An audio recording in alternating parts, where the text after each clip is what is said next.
I am currently in my second week of winter break, and I made a little notes list of all the things I wanted to watch because I don't really get a lot of time to watch during the school year. It's always so busy. But let's go over what I've seen, and I'm going to tell you what I thought of them. I had to watch Bradley Cooper's directorial debut for Maestro, and it did not disappoint. I know some of you might think it's a little slow in certain areas, but I thought the film was really beautiful. The cinematography was amazing. I love that parts of the film are black and white and then it kind of goes into color. I thought Bradley Cooper was really good in this role, but Carey Mulligan was great. Fantastic. I mean, this was definitely a major performance for her, and I just thought she killed it. Overall, I would give this movie an 8.5 out of 10. I just so happened to see that they added the Sly documentary to Netflix, and I love a good documentary. I grew up watching the Rocky movies. My dad would always watch those, Rambo, just anything Sylvester Stallone did. Honestly, I did not know he wrote Rocky.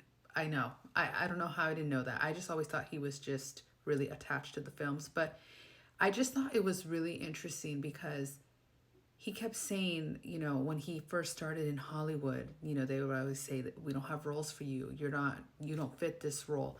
And he said, you know what, I'm just going to start writing my own roles. And I thought, how inspiring is that? He did not let people get him down.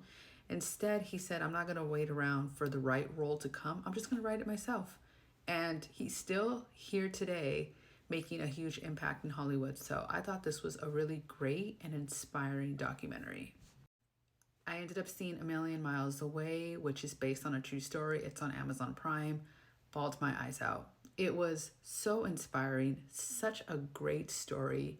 I mean, there's nothing like seeing, your own culture just conquer something so beautiful. He never gave up on his dream, even though they rejected him. I believe it was 11 times, and the 12th time they accepted him into the space program. But he said early on from a little boy that he was going to be an astronaut. And I just thought, what a wonderful story. I mean, it truly was beautiful. And I cried like a baby. I thought it was just so good. 10 out of 10. I know a lot of these are probably old to you guys, but like I said, I don't get a chance to watch a lot of TV. So I finally got to see The Sound of Freedom, and it's hard to watch. As a parent, it's really difficult to watch these kinds of movies, but I do believe in you have to be aware of what is happening. And this movie just, it makes you so angry to see what people are doing to children. And it's infuriating, it's frustrating. But again, you have to be aware of what is out there. And I thought the movie was outstanding. But yeah, it's definitely a hard watch for sure, 100%. And then just because I don't like to watch a lot of depressing things all at once, I have to throw something funny in there. I had never seen this. This is The Nice Guys. It's on Netflix. We kind of just stumbled upon it. And you know what? It's actually really funny.